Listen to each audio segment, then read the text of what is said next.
Enric Marquès, president del Consell Comarcal del Baix Empordà.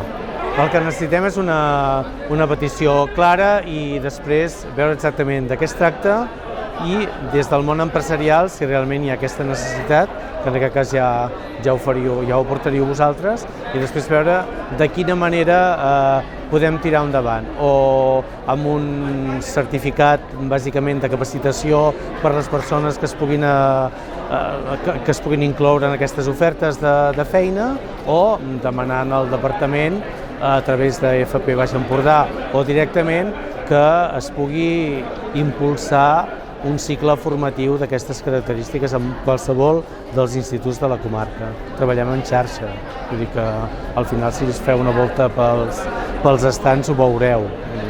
La manera de distribuir-ho ha sigut per famílies professionals, independentment del lloc on es fessin els estudis, i bàsicament la voluntat és que la gent que vol començar un estudi entengui quin itinerari hi ha i quina oferta hi ha. En el cas de peticions d'empreses, doncs, dir exactament, mira, necessitem gent que es pugui especialitzar en aquests oficis